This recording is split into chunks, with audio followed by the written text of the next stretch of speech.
الحمدللہ وحدہ لا شریک لہ والصلاۃ والسلام علی من لا نبی بعد۔ تراویح ایک عبادت ہے جو اللہ کی رضا کے لیے لوگ پڑھتے ہیں، اور تراویح پڑھانے والا بھی اللہ کی رضا کے لیے پڑھاتا ہے، اس میں تو کوئی دوسری رائے نہیں ہے۔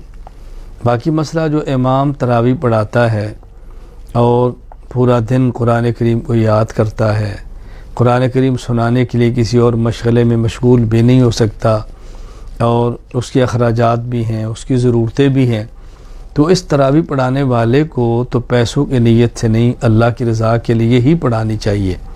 لیکن اس کے پیچھے تراویح پڑھنے والوں کو چاہیے اس امام کی خدمت کریں، اس امام کو ہدیہ دیں، اور زیادہ سے زیادہ دینا چاہیے۔ میں اکثر یہ بات عرض کیا کرتا ہوں، ایک بات تو یہ سمجھ لیں کہ جو لوگ یہ چاہتے ہیں کہ تراویح پڑھانے والا اجرت نہ لے، وہ جو کیوں نہیں کر لیتے کہ اپنے بچے کو قرآن کریم پڑھا لیں اور مصلی پر کھڑا کر دیں؟ وہ کیوں نہیں کر لیتے خود قرآن یاد کر لیں اور تراویح پڑھا لیا کریں؟ بھئی آپ پورا دن ملازمت کرتے ہیں، آپ پورا دن تجارت کرتے ہیں، پورا دن آپ دنیاوی کاموں میں مشغول رہتے ہیں، اور حافظ پورا دن قرآن کریم کو یاد کرتا ہے، نہ وہ تجارت کر سکتا ہے، نہ ملازمت کر سکتا ہے، قرآن کریم یاد کرتا ہے اور رات کو مصلی پر کھڑے ہو کے پڑھتا ہے۔ اگر کوئی بیچارے کو ایک اٹکن بھی آ جائے تو پوری مسجد شور بھی ڈالتی ہے، کوئی بھول بھی جائے تو آپ کی باتیں بھی سنتا ہے، تو اس کو محنت بھی کرنی پڑتی ہے۔ اس لیے تراویح پڑھانے والے کو تو اللہ کی رضا کے لیے پڑھانا چاہیے، لیکن امام کے پیچھے تراویح پڑھنے والے کو امام کی ضرورتوں کا خیال کرنا چاہیے۔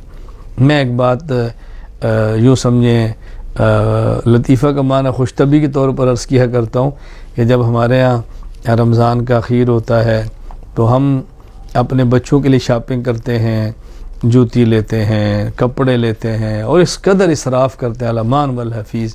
ضرورت کی حد تک تو کوئی حرج بھی نہیں ہے، لیکن بہت آگے نکل جانے اس کی شریعت میں کیا گنجائش ہوگی۔ اب آپ نے سب کچھ کر لیا، اب مجھے آپ فرمائیں کہ ایک حافظ صاحب ہیں، قاری صاحب ہیں، وہ پورا مہینہ کچھ نہیں کرتے، قرآن کریم یاد کرتے ہیں اور رات تراویح پڑھاتے ہیں۔ اب وہ اگر مہینے کے بعد گھر جائیں اور اہلیہ پوچھے بھئی میں نے کپڑے لینے ہیں، تو انہیں کہہ دے بھئی سورۃ النساء کا اجر تم لے لو۔ بیٹی کہتی ہے کہ ابو مجھے جوتی لے کر دے دیں، تو کہ بیٹی سورہ بقرہ کا ثواب تم لے لو۔ اب بتاؤ اس سے کیا اس کے گھر کا ماحول ٹھیک ہو جائے گا؟ اس کی ضرورتیں پوری ہو جائیں گی؟ تو جس طرح آپ تراویح پڑھتے ہیں اجر کے لیے، وہ بھی تراویح پڑھاتا ہے اجر ہی کے لیے۔ باقی اس پر یہ دلائل پیش کرنا کہ رسول اکرم صلی اللہ علیہ وسلم اور دیگر انبیاء جب دین بیان کرتے تھے تو یہ فرمایا کرتے تھے یا قوم لا اسألکم علیہ اجرا، یا قوم لا اسألکم علیہ مالا۔ اللہ کے بندو، یہ نبی خطاب ان کو کرتے تھے جو نبی کے مخالف ہوتے تھے، جو کافر ہوتے تھے، جو مشرک ہوتے تھے۔ ان کو پیغمبر یہ بات کہتے ہیں کہ میں تم سے اپنی دعوت پر کوئی معاوضہ نہیں لے رہا، لیکن جو پیغمبر کے معتقد تھے، کیا پیغمبر نے اپنی ضرورت کبھی ان سے بھی پوری نہیں کرائی؟ یا نبی کا معتقد ضرورت پوری کرے تو نبی نے مسترد کی ہے؟ ایسی بات نہیں ہے۔ میں ایک بات عرض کیا کرتا ہوں، ایک ہے ابو بکر صدیق، ایک ہے ابو جہل۔ تو رسول اکرم صلی اللہ علیہ وسلم جو فرماتے ہیں نا کہ میں تم سے کچھ نہیں مانگتا، یہ ابو جہل کو کہہ رہے ہیں، ابو بکر کو نہیں کہہ رہے۔ تو تم اس آیت کا مصداق ابو جہل کی جگہ پر کھڑے ہو کر خود کو نہ بناؤ۔ کیسی آپ نے عجیب بات کی؟ جو خطاب کو فار کو ہو رہا ہے وہ آپ اپنے لیے فٹ کر رہے ہیں۔ میں مزید سمجھانے کے لیے کہ تو دیکھو، مثلا میں ایک علاقے میں بیان کے لیے جاتا ہوں، اور جو عقیدہ کے اعتبار سے میرے مخالف ہیں، تو ظاہر ہے میں جب بیان کروں گا تو ان سے تو نہیں کہوں گا کہ میں نے آپ کو عقیدہ سمجھایا ہے تو مجھے چائے پلاؤ، مجھے کھانا کھلاؤ، یہ میں نے آپ کے سونا ہے اسی آن کرو۔ وہ کہیں گے ہم نے بلایا تھا، کیوں آئے تھے تم؟ تو تم نہ آتے نا۔ تو ان کو تو نہیں کہوں گا نا، ان کو تو میں کہوں گا میں تمہیں عقیدہ بتاتا ہوں اور حرام ہے میں تم سے ایک چیز بھی مانگوں۔ لیکن جو میرے عقیدت مند ہے، میرے محبت والے، ان کے پاس آتا ہوں تو ان کو تو بندہ یہ بھی کہتا ہے کہ چائے پلاؤ، بھائی کھانا کھلاؤ، اور بھائی ذرا ایک کپ کافی بنا کے لاؤ۔ تو وہ کہ جی کیا اللہ کے نبی تو فرماتے ہیں میں کچھ نہیں، تم تو ہم سے مانگتے ہو۔ کوئی بھی ایسے نہیں کہتا۔ میں اس لیے گزارش کرتا ہوں فرق سمجھو۔ قرآن کریم میں جو انبیاء کا خطاب ہے کہ ہم کسی سے مطالبہ نہیں کرتے، وہ غیر ہیں، اور علماء جو تقاضا کر بھی لیں تو ان سے کرتے ہیں جو اپنے ہیں۔ اپن اور غیروں میں فرق ہوتا ہے، اپنائیت پیدا کرو، دوریاں پیدا مت کرو۔